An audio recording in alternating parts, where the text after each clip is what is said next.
Olá, pessoal, sejam bem-vindos a mais um episódio do Inteligência Evolutiva. É o podcast da Assinvex, Associação Internacional de Inversão Existencial. Aqui na Assinvex, que é uma instituição sem fins lucrativos, nós estudamos uma técnica de vida chamada inversão existencial, onde a pessoa, desde jovem, ela faz um planejamento máximo da vida dela para que ela consiga alcançar tudo que ela planejou realizar antes de nascer, priorizando, claro, a interassistência. E no episódio de hoje nós vamos conversar com a professora Rafaela Anciliero. Oi, Rafa, boa noite, bom dia, boa tarde, não sei, né? Que horário o pessoal está assistindo. Seja bem-vinda. Eu esqueci de apresentar, né? Sou a Lara Rezende e a gente vai falar sobre parapsiquismo, entrar um pouco nos detalhes dos fenômenos que a Rafa já vivencia desde a infância, trazer algumas casuísticas de casos famosos de parapsíquicos da história ou do Brasil, né? E vamos desmistificar algumas coisas também. Então, boa noite, Lara. É muito bom estar aqui. E só deixando claro, né? Eu não sou maior parapsíquica ou qualquer coisa, né, do tipo, né? Não tenho grandes fenômenos paranormais, mas é justamente para a gente conseguir entender que esses sentidos que vão além, né, do corpo físico, além dos 5 sentidos, eles são comuns para as pessoas. Eles não são algo divino, algo iluminado, algo escolhido. São coisas que a pessoa tem e que ela consegue desenvolver ao longo do tempo. Então, estou aí disponível para a gente poder conversar à noite hoje sobre isso. Que muita gente trata, às vezes, como um dom, né? Nossa, fulaninho tem um dom, fulaninho é especial, tem algo de diferente. Mas então, conta pra gente, quando que você começou a estudar e a pesquisar sobre fenômenos parapsíquicos? O que te motivou? Como é que foi isso pra você? Então, desde pequena, eu tinha um fenômeno que as pessoas chamam de projeção astral, né? Que aqui a gente chama de projeção consciente ou experiência fora do corpo. E o que eu tinha? Eu saía do corpo e aí eu via o ambiente onde eu estava e, de certa forma, eu sabia que eu estava fora do corpo. Então, eu sabia que eu conseguia, fazer determinadas coisas que eu não conseguia fazer quando estava com o corpo. E isso foram fenômenos que me marcaram, porque eram lembranças, são as minhas lembranças mais antigas de infância. Então, quando eu tinha uns 3 anos, por aí. Nossa! Eu tinha essas lembranças de eu sair do corpo e eu ir brincar em determinados ambientes. E eu sabia a idade, mais ou menos, por alguns marcos, assim, que aconteciam, né? E aí, eu sempre quis entender o que acontece por trás desses fenômenos paranormais. O que tem? Qual que é a essência? O que acontece? Como é que a gente desenvolve isso? E aí, tudo sempre me chamou a atenção. Então, toda vez que eu ouvia uma história de fantasma, aquelas histórias que toda família tem, né? Então, viu algum fantasma, alguma coisa assim? Viu a noiva de branco. Não, toda família tem uma história que já viu uma mulher de branco aparecendo. No banheiro, à noite, esse tipo de coisa. Eu ficava muito interessada com esse assunto. Às vezes com medo, mas mesmo assim isso me chamava muita atenção. Então, isso, de certa forma, sempre gerou curiosidade, né? assim. Questionamentos de como que era, como que funcionava e querer vivenciar aquilo, né? Então, uma coisa boba, mas que às vezes as pessoas podem se identificar, é assistir desenho que tem fenômenos paranormais e você querer também ser aquilo, você fingir que era aquilo. Então, eu lembro ter aqueles fenômenos. Lembro que eu tinha, assistia Pokémon. Aí tinha o Pokémon que ele atirava raios. Aí eu brincava que eu atirava... O Pikachu, né? Que eu atirava raios, assim. Então, aquilo era uma coisa, assim, muito... vamos dizer assim, presente na minha manifestação em geral, assim. Era como se eu sempre pensasse com relação a isso. Você chegou a ver Dragon Ball? Já assisti, né? Tem muito fenômeno, coisas, né? Que ilustram bem coisas que a gente até estuda, né? De estado vibracional, encapsulamento, apesar de ser um desenho bem violento, né? Não, totalmente violento, né? Eu uso o parapsiquismo de uma forma violenta, né? Mas você vê lá o pessoal até trocando, assim, fazendo as vibrações. E isso é bem... querendo ou não, para a pessoa que às vezes tem interesse em mexer com isso, isso chama atenção, né? E aí eu fui crescendo até que chegou um momento em que eu comecei a me interessar por curso dos sonhos, e aí a pessoa que estava dando curso dos sonhos estava conhecendo a conscienciologia, e aí eu comecei a estudar o que era projeção consciente, saída fora do corpo de fato. e que era possível vivenciar aquilo. Mas você já tinha outros fenômenos além da projeção lúcida, né? Então, tinha, mas não sabia, né? É aquele negócio que a criança, às vezes, tem percepção energética, assim, de outras pessoas e não sabe. Então, eu lembro muito bem que tinha uma pessoa, assim, que ela convivia, assim, com um grupo e eu não queria ir com aquela pessoa. E você vai ver, assim, a pessoa é mal intencionada, a pessoa, ela tem energia esquisita, a pessoa, tipo assim... E é interessante porque, como eu tinha muita sensibilidade energética e não sabia, algumas coisas aconteciam comigo. Por exemplo, eu ia pra escola e eu ficava muito dispersa na escola. Eu tinha dificuldade de prestar atenção. E não era porque eu não queria entender daquele assunto ou qualquer coisa do tipo, mas eu sentia um cansaço, tipo, eu não conseguia prestar tanta atenção. Eu entrava no padrão de dispersão que os meus colegas estavam. Era um ambiente que te drenava, né? O ambiente me drenava e por a pessoa que ela tem sensibilidade energética, muitas vezes ela é muito suscetível ao ambiente onde ela tá. Então, ela vai para um local onde as pessoas estão tristes. De repente, ela começa a ficar triste. Vamos para um lugar onde as pessoas estão dispersando. Então, ela começa a dispersar. Tem gente que vai até para bar e fica bêbado sem beber. Começa a assimilar, né? Como as pessoas estão. Começa a assimilar. E reproduzir aquilo. E reproduzir aquele... E isso nem é por carência, porque a pessoa tem muita sensibilidade energética e não sabe lidar com aquilo, não sabe lidar com as próprias energias. E aí eu lembro que era até um negócio esquisito, porque eu não conseguia prestar atenção na aula, tipo, eu dispersava, mas eu sabia do que o professor estava falando. Então eu sentia, tipo assim, um peso assim na cabeça, sabe? Um cansaço, uma dificuldade de concentrar. E aí, hoje eu vejo que isso tinha uma relação direta com o processo da assimilação com os outros colegas de sala de aula.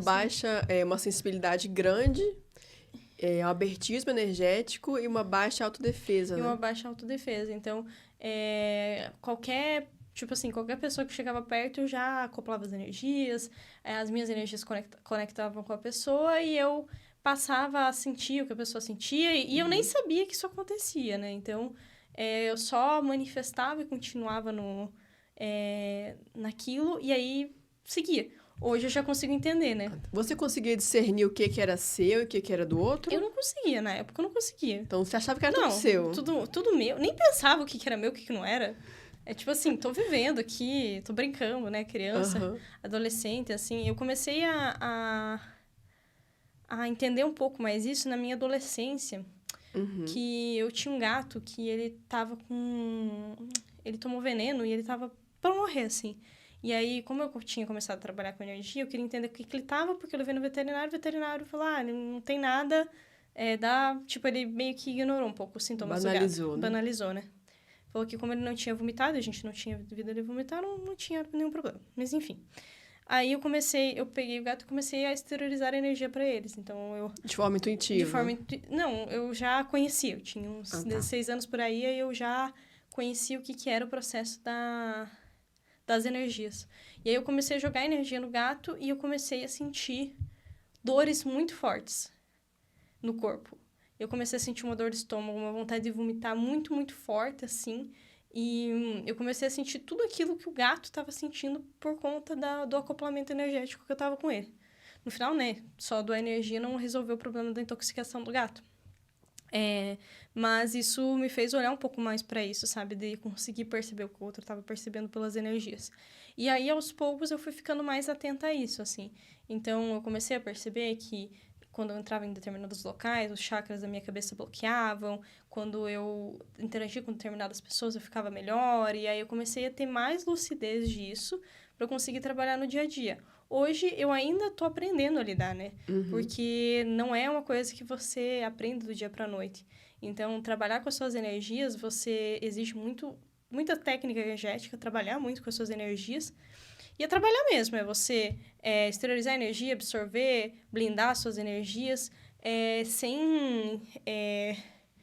sem você precisar ir para um local, para um centro, para qualquer coisa do tipo, porque você vai se desenvolver fazendo, né? É que nem, sei lá... Musculação. O instrutor não vai ganhar músculo por você, você tem que ir lá e tem que fazer, né? E você vai desenvolvendo o músculo na musculação, né? Assim como a gente vai desenvolvendo...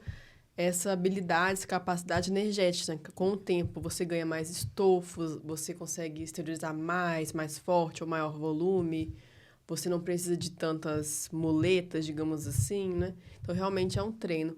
Então, recapitulando, você tinha as projeções lúcidas na infância, bem cedo, né? Mais ou menos aos 3 anos de idade, e isso te marcou bastante. E aí você falou que na adolescência você chegou nesse tal do curso de sonhos, conheceu uma pessoa que estava estudando Conscienciologia. Isso.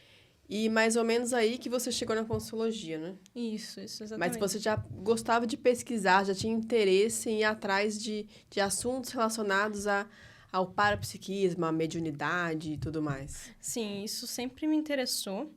E eu sempre vi como uma realidade, né? Então, tem alguns casos, assim, que eu acho que dá pra contar. Tipo, por exemplo, como eu sempre me interessava por parapsiquismo, algumas coisas eu testava. Então, eu lembro que uma vez eu peguei um livro de magia para tentar fazer as magias. Uma vez eu brinquei de tabuleiro Ouija e o copo quebrou. Eu já fiz várias coisas desse tipo, tentando achar alguma coisa que me trouxesse explicações com relação ao fenômeno. Eu tive até processo, assim, a minha mãe, né? Ela morreu quando eu tinha 6 anos. E quando eu tava com essa idade, eu tava fazendo um desenho, eu baixei para pegar um lápis e, de repente, eu tive uma clara audiência. Eu ouvi uma voz masculina. E aí, essa voz, ela falou que não era pra me preocupar, porque tudo ia ficar bem. E não era pra você se preocupar com o quê? Com o processo não era pra me preocupar e era pra ficar bem. Foi isso que eu ouvi. Porque sua mãe já estava no hospital. Minha mãe estava no hospital, ou assim. Já tinha somado? Isso, ela estava no hospital, né? No período que ela tinha sofrido um acidente, estava no hospital. Uhum. E aí, eu ouvi aquilo. Aí, eu, com o paradigma de uma pessoa que foi criada no catolicismo, eu peguei e ouvi aquilo, cheguei pra minha avó. Nona, que eu sou descendente italiano, né? Nona, eu ouvi Jesus. Aí, toda iludida, né? Achando que existia, que esse processo religioso, ele existia, né? E aí, o que aconteceu? A minha mãe morreu.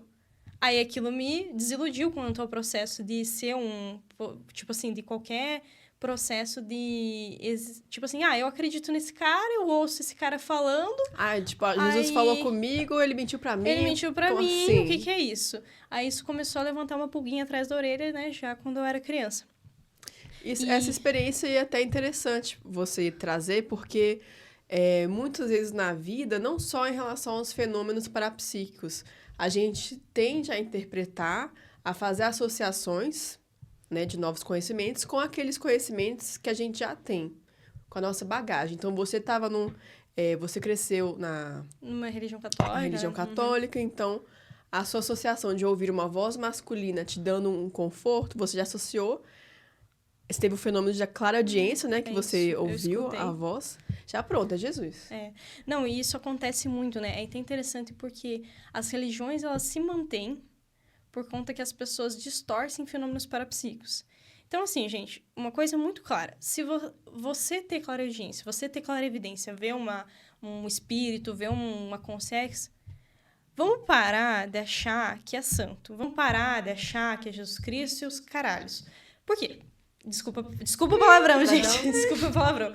Mas, assim, por quê? Primeiro, se você vai estudar a história, você vê que, assim, existe a possibilidade de Jesus Cristo ter existido. E que você vê que teve uma grande distorção feita pela Igreja Católica lá nos primeiros conselhos, que eles pegaram, assim, basicamente um monte de gente que escrevia sobre o cristianismo, reuniram os textos que mais interessavam a eles e formaram uma religião única. E o catolicismo, ele surgiu por quê? Porque um imperador, que agora eu não vou lembrar o nome dele, ele foi para a guerra e ele rezou para o Deus católico para ver se ele ganhava a guerra. E ele ganhou a guerra. Então, ele falou, vou converter meu povo, né, em troca aí do negócio. Por eu ter ganhado a guerra. Porque deu bom. Pra eu começar a guerra. Ou seja, o negócio totalmente com interesse político. Então, tudo foi construído, tudo isso é uma grande história, uma grande invenção que todo mundo sai contando por aí e acha que é verdade, mas não vê base nenhuma, não vê fato nenhum.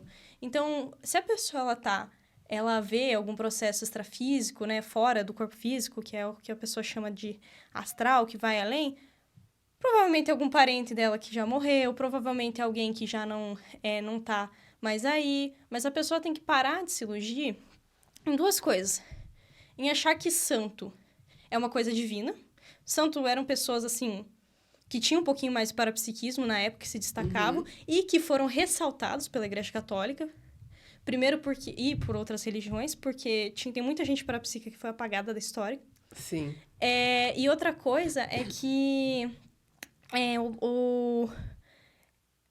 achar que a pessoa que aparece brilhando é uma pessoa positiva. Se você pega, assim, o processo, assim, de vários santos, assim, pessoas que foram canonizadas, eram pessoas que eram totalmente descontroladas emocionalmente, muitas vezes, né? Eram pessoas que tentavam, tipo assim, que fizeram alguma coisa em favor da Igreja Católica, mas não necessariamente em favor das pessoas. Então, você pega a Joana d'Arc. Joana d'Arc foi canonizada como santa.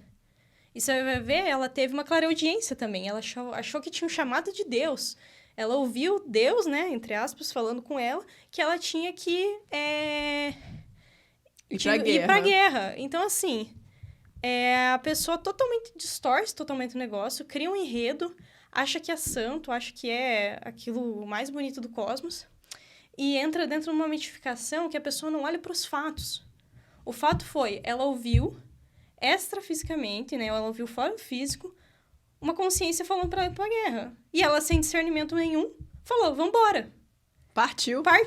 E partiu várias cabeças, né? No meio disso, né? Literalmente. Então, isso é uma das coisas que mais atrapalha a humanidade em questão de melhorar. Porque as pessoas ficam suscetíveis à manipulação.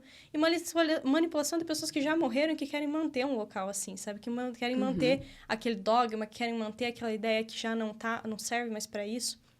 E aí, a gente vê que santo não existe para começar a história, né? É só gente que morreu e foi ressaltada, é a galera pop.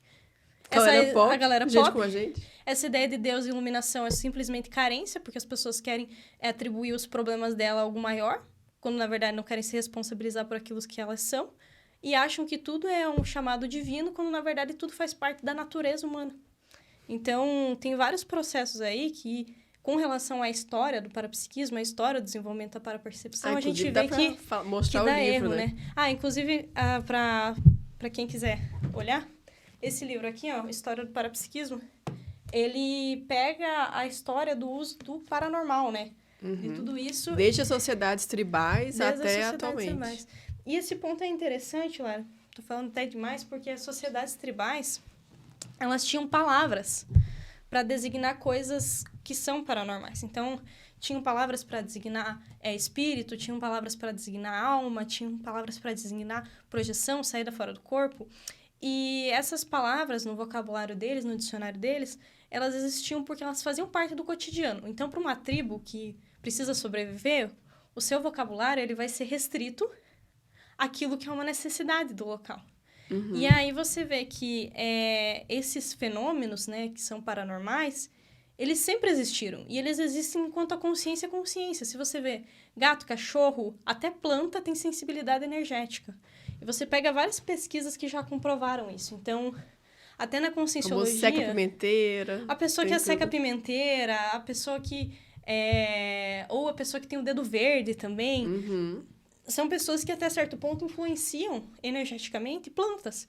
Isso significa o quê? Que a planta ela tem uma suscetibilidade às energias daquele local. E até tem um dito bem engraçado lá na minha terra, que é se alguém pede um bicho seu, você dá, porque senão o bicho vai passar mal, vai morrer, vai acontecer alguma coisa. Tipo olho grande, uma coisa assim? Nesse sentido, porque a pessoa deseja o bicho e ela, até certo ponto, ela suga energeticamente o animal. Olha, interessante isso. E aí o bicho passa mal. E aí você vai ver o que tá por trás. Não é simplesmente a inveja em si, é o processo do sentimento de desejar aquilo e não ter, aplicado às energias. Aí as energias vão lá, interagem no bicho, o bicho não tem defesa energética nenhuma, assim como a criança não tem, mas o bicho é menos. E aí o bicho pode acabar passando mal ou qualquer coisa do tipo. Mas eu não tô dizendo pra pessoa dar o bicho porque alguém deseja, né? Gente, a gente pode trabalhar com energia, né? Tá? A gente pode defender energeticamente os animais, a gente pode trabalhar energeticamente com aquilo que a gente consegue e a gente pode fazer isso com total responsabilidade, sem nenhuma mistificação, assim. E essas pesquisas que você trouxe, desde Joana d'Arc, essas de Santos e outras aqui desse livro, né, que você mostrou, você começou a pesquisar no decorrer do seu desenvolvimento do parapsiquismo, seria isso? Que agora está com 23 anos. Você foi nesse intuito de trazer para algo mais funcional, para deixar de ser aquele engano parapsíquico que você teve aos 6 anos, né? De ouvir uma voz Isso. e pronto, é Jesus. E aí você começou a investigar mais para ter evidências,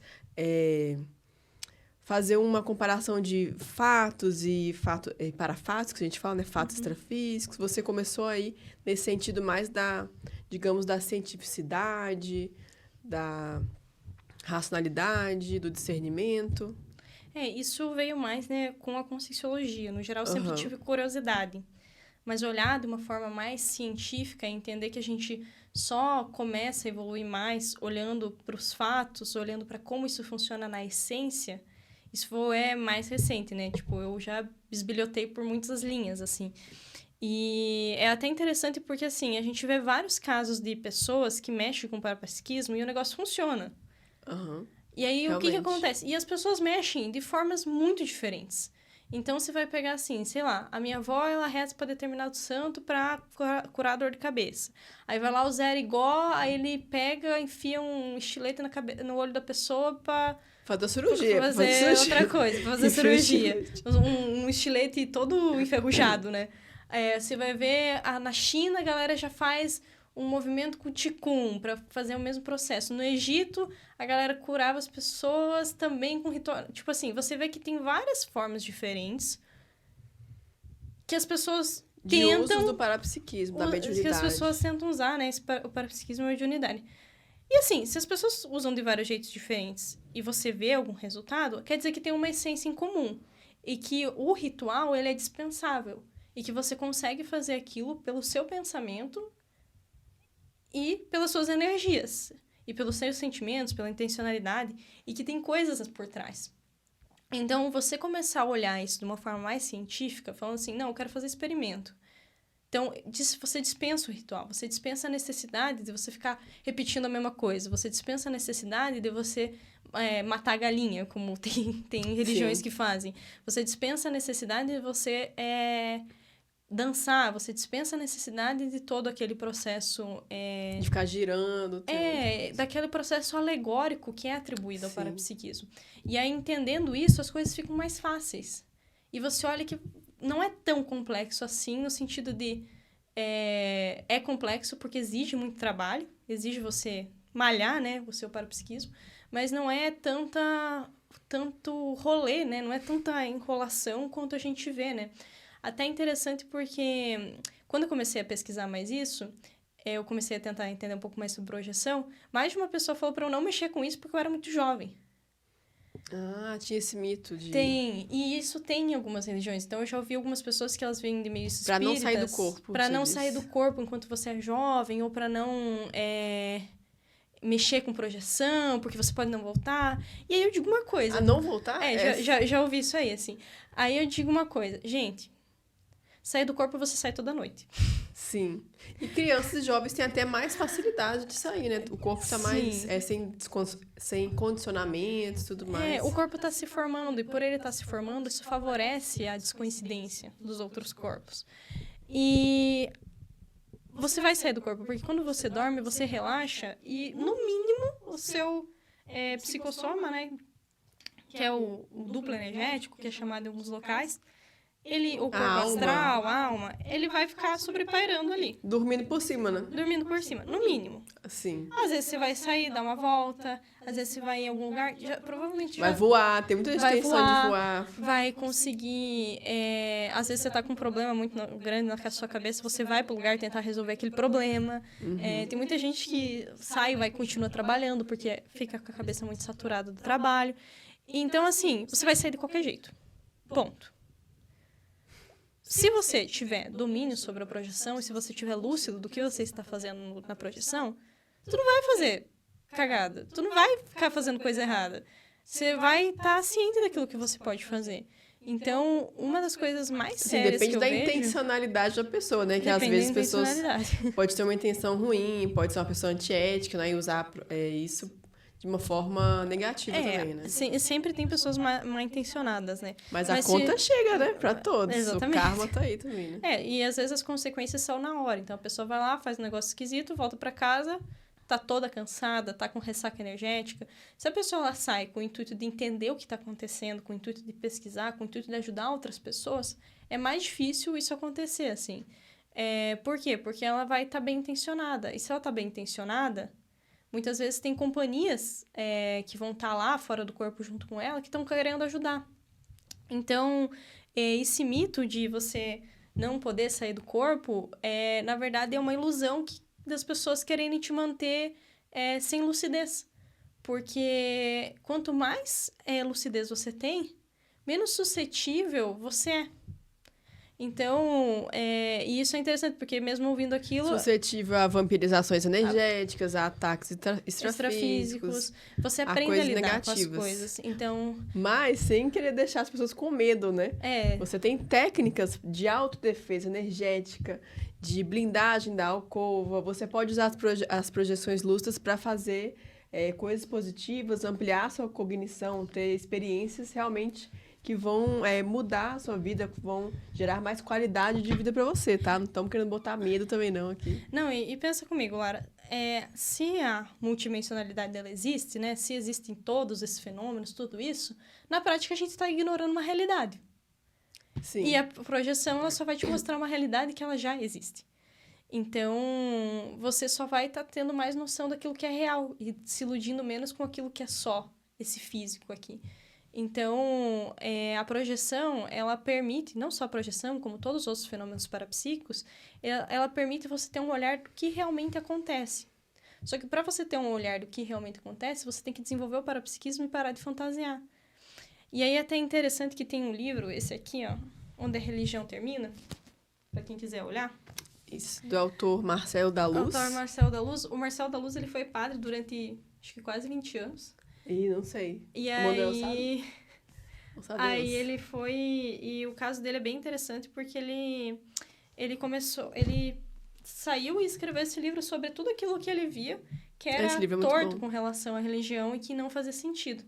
E aí, visão... Desculpa interromper. É uma visão de quem realmente vivenciou, de quem estava lá dentro, Exatamente. Né? Ele foi infiltrado ali no local, né? Até certo ponto.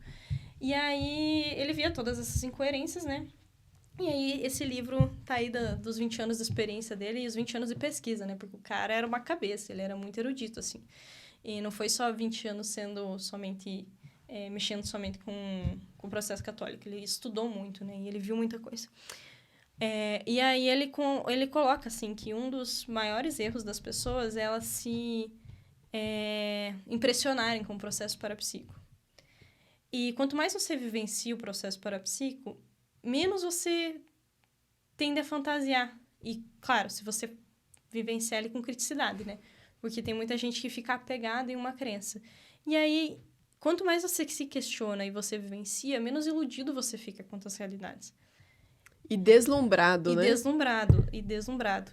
E esse deslumbre, ele gera, né? Gera os santos, gera os fanatismos, gera a pessoa ficar apegada a uma coisa. E... No caso do Zé Arigó, não sei se é José. Zé Arigó. Depois muita gente começou a ir lá, né? Uhum. E, às vezes até para filmar, para ver, às vezes nem precisava de cirurgia nenhuma, né? Gerava essa comoção, assim, né? Não, o Zé Arigó, ele é um caso muito interessante, porque ele é um caso comprovado do processo parapsíquico e das paracirurgias, né? Então... São as cirurgias espirituais, São cirurgias espirituais, né? Ele fazia, né? O que eu entendo? Que ele fazia todo aquele show de cortar a pessoa, de enfiar o estilete no olho, Gente, tem o filme... Predestinado. O Predestinado, que é muito bom, vale muito a pena assistir, e tem... vídeo até na internet dele fazendo as paracirurgias, assim. E você vê o caso, assim, de realmente... Pesquisem. De realmente, assim, ele mexendo com várias coisas. E assim, o que eu entendo? Que o Zé Arigó, ele fazia todo aquele show porque era necessário pro meio.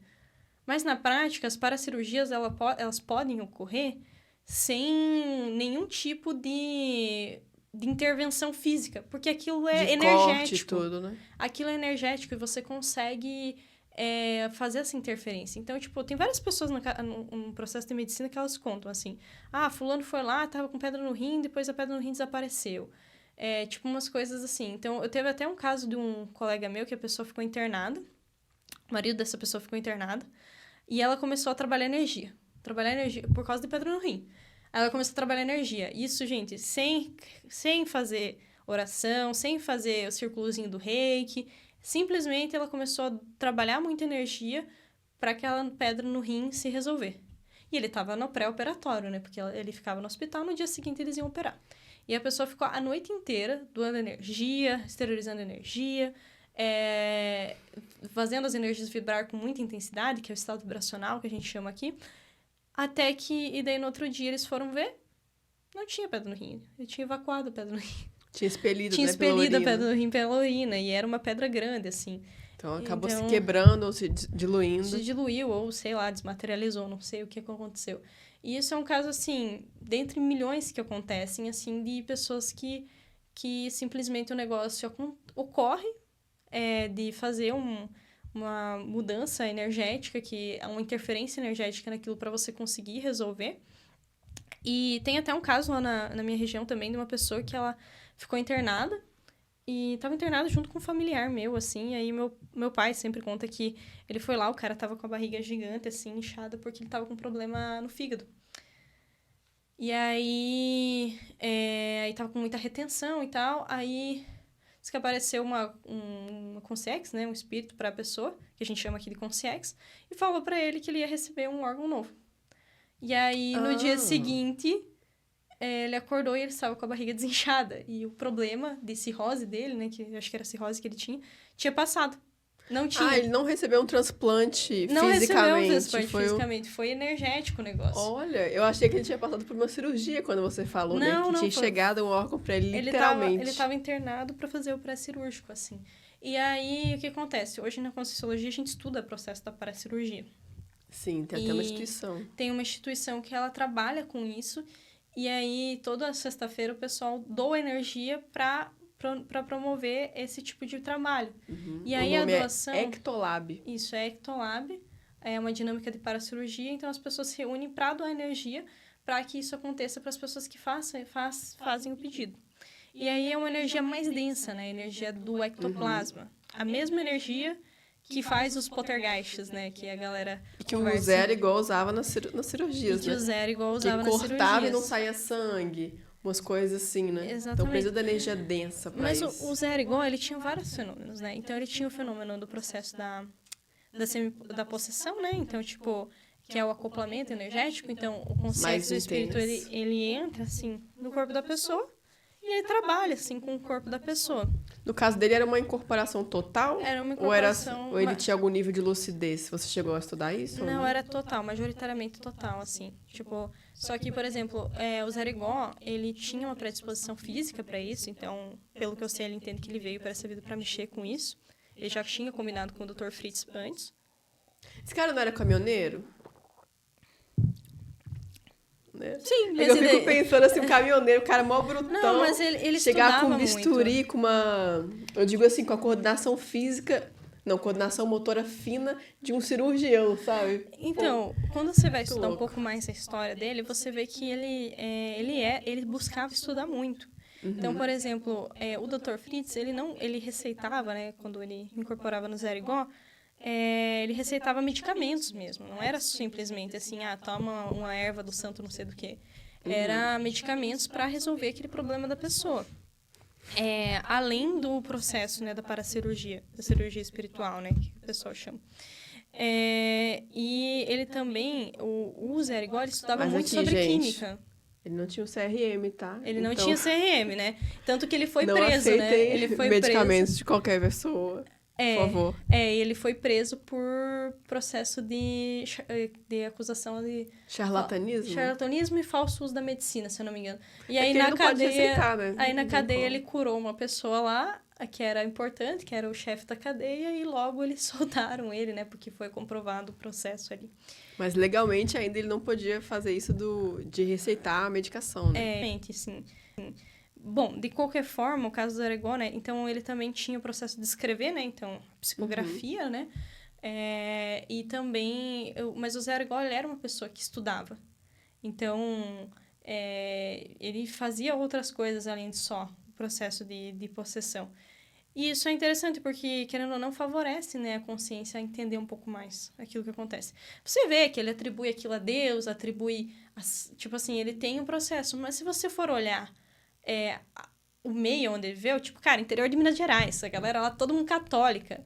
Sim. Você tem que ainda associar um pouco o paradigma de lá, porque senão ninguém vai entender Tem que dar nada. uma chacoalhada também, O né? pessoal já entender um pouco mais de parapsiquismo já é muito mais... muito melhor do que eles simplesmente ficarem presos naquele processo de não olhar pra nada além de somente o santo e não sei o que, sabe? Você falou de ectoplasmia, inclusive você relatou que na sua infância, as brincadeiras, acabou até quebrando um copo. Uhum. Você já se entendia enquanto ectoplasta? Como é que foi isso?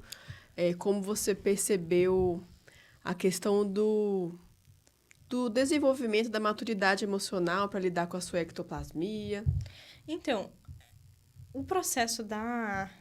Eu não Se entendi. quiser, Não entendi o que era ectoplasma na época, né? se quiser pode relatar se tiver alguma coisa para ilustrar, tá? Não, eu não entendi o que era ectoplasma na época. Mas eu tinha umas brincadeiras que eram curiosas, assim. Então, tipo, uma época a gente brincava que tinham bolas... A gente procurava as bolas de energia negativa na casa e a gente ia lá e jogava energia para limpar. Isso era uma brincadeira de criança, assim. Tipo, com uns 9, 10 anos. E tinha algumas coisas, assim... que eu não sabia que sempre foi natural pra mim. Então, eu lembro que eu gostava muito de ficar no meio da natureza. E, às vezes, eu tipo, fazia umas brincadeiras, assim, de jogar energia de um lado pro outro do corpo, assim, tipo... mas De isso forma era... inata, né? era como se fosse inato, assim. E aí, isso me ajudou muito, porque eu sempre busquei pesquisar o que era energia, assim. Mas era boba, né? Tipo, tinha o processo de energia, não sabia lidar. Então, na minha casa, tinha o processo de poltergeist. Então, eu Com lembro que... outros familiares que são ectoplastas também? a minha família é da ectoplasta, né? Então, eu falei assim, a minha avó é benzedeira, então ela benze lá a galera, então isso já exige bastante energia, né? Pra Sim. gerar cura física. E aquela mulher é uma força da natureza, ela tem 95 anos e Nossa, que chique. Não, 94, e tá firme, sabe? Diva, adorei. Aí, o meu pai também, tem muito processo de ectoplasmia, também muita sensibilidade energética. E aí a gente tinha uma igreja embaixo da casa, uma época. E aí, o que acontecia? A gente via alguns poltergeists acontecendo. Não quadro voando, esse tipo de coisa, mas a gente ouvia no teto coisas sendo arrastadas, coisas sendo puxadas. E aí teve até um caso interessante que, assim, a minha avó... Tipo, a gente tava ouvindo muito poltergeist no teto. E aí, um dia eu tava testando projeção, tentando sair do corpo. Aí eu falei assim... E daí eu fui dormir à tarde, né? Eu tava estudando projeção, eu fui dormir à tarde. Quando eu fui dormir à tarde, eu falei assim... Quer saber? Eu vou ver o que tá acontecendo lá. Que negócio é esse que tá Que arrastando negócio é coisa esse em cima? que tava acontecendo? Aí eu fui lá e eu vi meu avô, que já tinha morrido. E ele tava com uma outra pessoa, assim, tipo uma criança. E ele tinha montado meio que uma oficina. Porque ele era carpinteiro e ele tinha montado a oficina dele lá. Aí eu tentei conversar, assim, e tal, não tava muito luz. Enfim, voltei pro corpo depois. Aí, E aí, tipo, o que acontece? Eu tinha ouvido falar, a minha irmã, ela tinha levado a minha avó num processo de uma médium de corporação. E ela tinha falado que meu avô tava lá. E Na aí, casa? na casa. E aí eu falei, e daí, tipo, eu saí do corpo já sabendo essa informação. E eu falei, quer saber? Eu vou ver. Se ele tá aí, eu vou sair do corpo e eu vou ver. E eu coloquei como alvo fazer isso. E é um avô que você chegou a conhecer? Eu cheguei a conhecer, mas ele morreu quando eu tinha uns 4 anos. Essa Mas você experiência sabia foi mais com ou uns menos 16. fisicamente? Porque já deve ter visto em foto? Sim, eu já tinha visto, assim, eu Pra já poder tinha reconhecer noção. também, né? Fisicamente e energeticamente, né? Isso, exatamente. Aí eu saí do corpo e aí eu fui lá e eu vi que realmente ele tava lá. Ele tinha montado uma oficina e ele tava mexendo com as coisas. Trabalhando, por isso que a gente Sem ouvia. lucidez, provavelmente, né?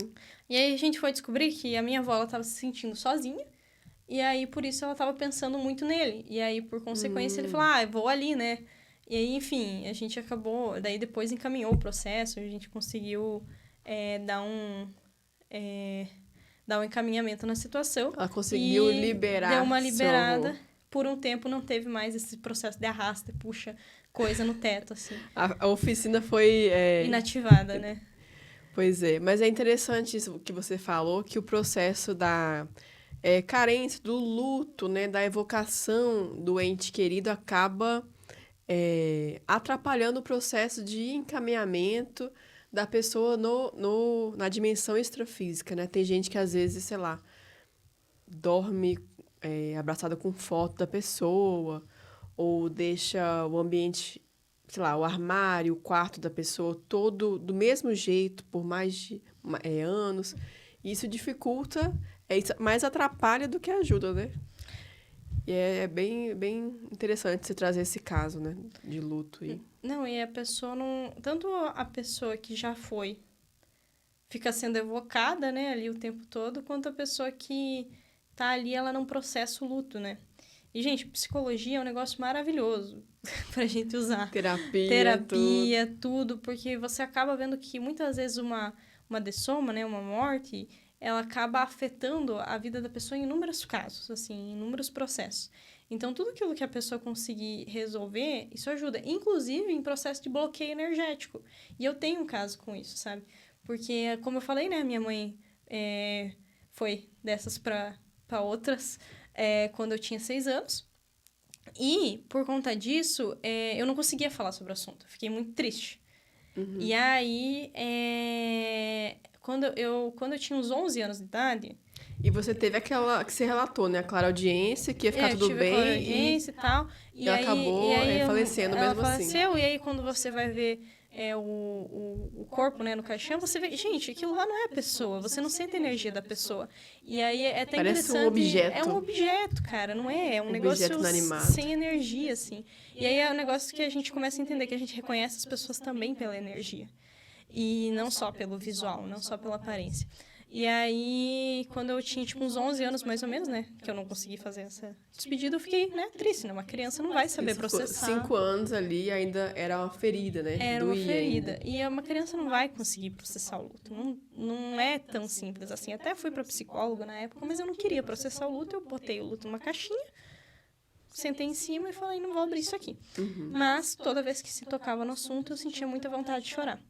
E aí, quando eu tinha uns 11 anos, mais ou menos, eu tive uma projeção em que eu me via como criança, a mesma criança de 6 anos, e eu via minha mãe. E ela estava super bem, assim, estava super energizada, e ela me abraçava. Naquilo que ela me abraçava, ela me acolhia, e eu chorava, que nem uma criança desesperada. Chorava a ponto de tipo, fazer assim, aquelas faltas de ar, né? E aí isso gerou... Você já tinha chorado? Não, chorava, né? Tipo, mas eu sempre tentava meio que reprimir o negócio, porque, né... Não tinha processado. Não queria chorar, né? Mas não tinha processado o luto, não tinha se despedido. E isso foi uma espécie de despedida, assim, porque depois disso eu não chorei mais. Eu podia falar sobre o assunto sem ter problema. Sempre vir aquela vontade de chorar. E aí, o que aconteceu? Foi uma chance de se despedir dela, né? Foi uma chance de se despedir. Eu achei que aquilo tinha resolvido os meus problemas. E aí, quando eu fui para um curso chamado Desbloqueio Energético, que é basicamente consiste em você trabalhar com todos os chakras para você ver aquilo que está bloqueado, aquilo que está parado. Mas só cronologicamente, aos 6 anos foi o falecimento. Foi o falecimento, aos 11 eu tive essa projeção. Que foi uma despedida e aliviou. E eu até tive outras projeções com uma outra consciência que se passava pela minha mãe. Ela dizia ser minha mãe, só que quando eu chegava perto dela, eu percebia que não eram as energias dela. Eu falava, não, você não é. Não me venha dizer que você é, por mais que você está com uma aparência parecida, porque as energias não são as mesmas. E pelas energias não eram as mesmas, eu sabia reconhecer que não era. E aí, teve até uns outros casos, assim, não sei se cabe entrar, mas dessa consciência aparecer pro meu pai, tentando conversar algumas coisas. Trollar, né? Assim, querendo manipular um pouco as informações, e não era muito o perfil dela, ela era mais processo da liberdade, e aquela consciência aparecia dizendo que era minha mãe, mas ela estava meio que querendo manipular a situação. Por isso é importante questionar também, né? É importante questionar, porque assim, gente, não é porque uma pessoa aparece pra você fora do corpo dizendo que é alguém, que ela é. Ela pode falar que é o Zé Bonitinho, ela pode falar que é o Silvio Santos. E pode plasmar a aparência da pessoa. Pode estar com a aparência da pessoa. Você tem que olhar as energias. Então, Dr. Fritzen. Nesse caso, se você exterioriza energia para a pessoa, o que está plasmado muitas vezes se dissolve, né? Tem essa técnica também. Dissolve, mas às vezes você tem que sondar a energia para você saber se é aquilo mesmo. E saber se está mal intencionado, se não está qualquer informação energética que vem. Tem até muito caso, né, do Dr. Fritz. Nossa, tem muitos Dr. Fritz por aí. Muitos. Aí você vai ver qual que é o verdadeiro, né? Porque, assim, beleza. Original. A Consex, ela pode ir pra qualquer lugar, mas da mesma forma, ela pode... Qualquer pessoa pode falar que é qualquer coisa, né? Se você botar um nome, você pode afirmar. E aí, quem não tem leitura energética, quem não critica, cai que nem pato. Isso daí. Aí, enfim, voltando ali ao Você fio... foi ao curso Desbloqueio Eu fui Energético? por esse curso pra eu entender mais sobre o... Você lembra mais ou menos quando? Isso foi quando eu tinha uns 20 anos. 20 anos, tá, mais ou menos. depois 20, 11 21, anos. 21. Você achou que tinha resolvido tudo, tudo tá com aquela projeção lúcida com sua mãe? Isso. Aí você foi Aí nesse eu fui curso. pra esse curso e aí eu tive a clara percepção dela quando eu tava recebendo uma energização para, tipo, os professores, eles ajudam você a diagnosticar quais são os chakras que estão com bloqueio, o porquê do bloqueio, porque a gente acha que bloqueio ele é só energético, ele não é, ele tem muitas vezes processo emocional, tem processo de hábito, porque se você, por exemplo, não faz exercício físico, você tem muito mais dificuldade de trabalhar energia. Você é uma pessoa que fuma, então muitas vezes ela tem um cardiochakra bloqueado, porque é onde fica o pulmão onde ali fica tudo. o pulmão. Enfim, daí eu fui lá e aí eu percebi... E assim, eu fui em vários cursos com trabalho energético. Eu trabalhei muito com processo energético. E pra eu perceber a minha mãe, assim... Tipo, eu nunca tinha percebido ela tão claramente, assim. E era como se ela estivesse do meu lado, quase materializada, assim. Eu conseguia perceber ela muito bem. E aí eu percebi uma relação, tipo, do meu cardiochakra com o dela pra resolver um processo emocional que tava ali. E aí eu saí bem nessa situação, era como se fosse, tipo, ela tentando me ajudar a resolver algum conflito emocional. E aí eu saio do curso, eu vejo, nossa, realmente, né, tinha um negócio ali que tava mal parado, que eu nunca tinha prestado atenção. E aí, depois de, sei lá, quase um ano tentando entender isso, eu resolvi ir pra terapia. Aí, quando eu fui pra terapia, que eu consegui entender qual que era a relação do fato dela ter morrido cedo, eu não ter processado o luto, isso ter gerado comportamentos disfuncionais em mim, e por consequência isso gerar bloqueio energético, descompensação energética. Você foi na terapia ou na consciencioterapia? Foi na terapia, mas aí... Mas mesmo assim conseguiu entrar fundo nisso. Consegui entrar fundo nisso, muito porque minha terapeuta também, ela tem essa visão, né, tipo, dessas questões. Mas não só por isso, é porque eu percebia que quando eu mexia com um determinado assunto, que eu falava que aquele luto ele era processado, eu percebia que ia desbloqueando as energias no cardiochakra, que as coisas iam melhorando. Então, aquela projeção que você teve aliviou, a partir daquilo você conseguiu falar sobre o assunto. Isso, foi uma mas despedida. não foi totalmente, ainda tinha um bloqueio que você teve que resolver depois. É porque você pensa assim, a criança ela tá se formando. E a mãe, ela tem um papel muito importante no processo da autoestima da criança, no processo do formar comportamentos na criança. No momento que você tem uma perca de uma mãe, o cérebro entende como um abandono e isso gera comportamentos disfuncionais. E a criança, mesmo que eu tenha tido o processo da projeção para dar um tchau, eu ainda estava sem mãe, na minha visão. Sim. E isso gerou... E aos 11 anos, isso, aos 11 anos. Ainda é criança, querendo ou não, né? E tipo assim, isso acabou gerando comportamentos disfuncionais em mim, disfuncionais assim, que todo ser humano tem, né? Sim. Que é carência, que é esse tipo de coisa. Mas que na hora que medo de abandono, medo de rejeição. Medo de rejeição. Às vezes uma baixa autoestima relacionada a isso. Exatamente. E eu não tinha noção do quanto que isso impactava a minha energia. E aí, quando eu comecei a trabalhar mais com isso na terapia, eu percebi que isso começou a mexer com a minha autoestima, começou a mexer com a capacidade de doar energia, assim, no cardiochakra. E aí eu comecei a perceber o quê? Abriu mais, né? Abriu mais, e eu comecei a conseguir assistir um grupo,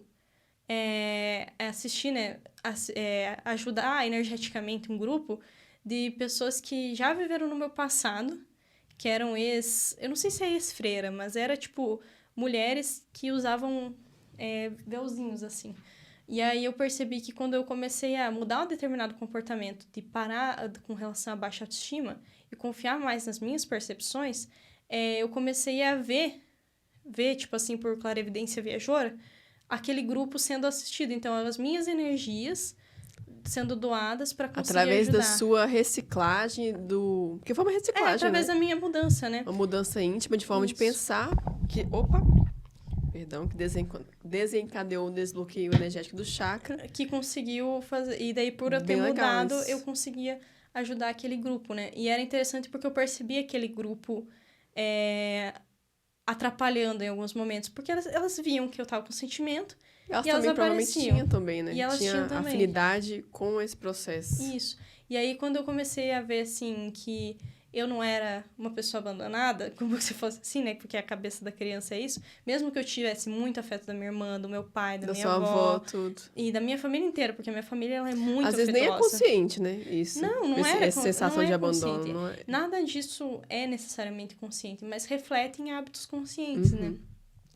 Aí eu comecei a perceber que talvez esse trauma de abandono ele não fosse só dessa vida. Talvez eu estivesse relacionado com outras coisas também. E não necessariamente com esse grupo, quem sabe? Com esse grupo. E aí, quando eu comecei a mudar esse comportamento, eu comecei a perceber que eu conseguia ajudar aquelas consciências e elas começaram a aparecer durante a minha TENEPS, né? Que é a tarefa energética pessoal, que é um momento de 50 minutos de doação de energia por dia, pro resto da vida. Quem quiser estudar tem um manual sobre isso.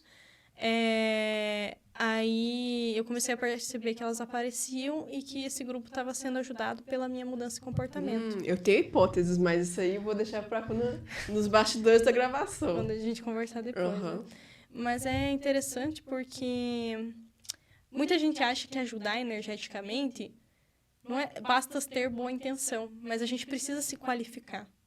E precisa se qualificar o tempo todo. E aí a qualificação vem de você conseguir mudar os seus hábitos que não estão positivos, você conseguir melhorar a sua cognição.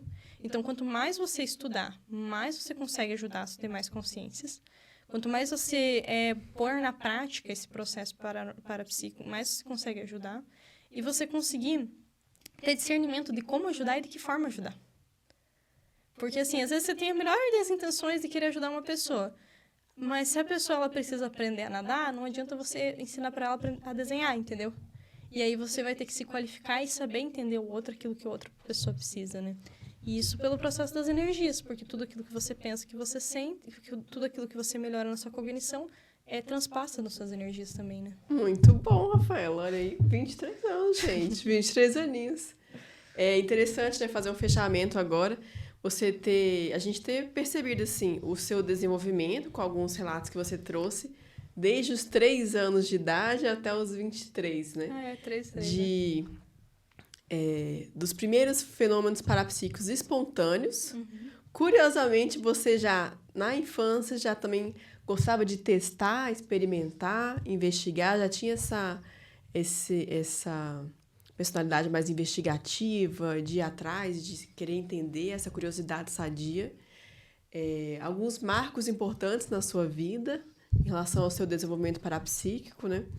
Pesquisas que você fez, além de estudar sobre a temática, você tem estudado, né, sobre aqui a história do parapsiquismo, outras personalidades, que isso é interessante porque você vai entendendo mais os fenômenos dos outros e os seus, e a própria funcionalidade interassistencial do parapsiquismo, e hoje, assim, no patamar que você continua aí em desenvolvimento e expandindo cada vez mais a sua interassistência, né, através da docência, da escrita, do seu próprio exemplarismo. Então, foi bem interessante aí, ó, dos 3 aos 23, o título do vídeo, né? Então, muito obrigada, Rafaela, pela sua presença aqui, por compartilhar suas experiências, e nos vemos no próximo episódio. Vocês aí, ó, não esqueçam de não acreditar em nada, ter as suas próprias experiências. Então, pesquisem, estudem, pesquise técnicas,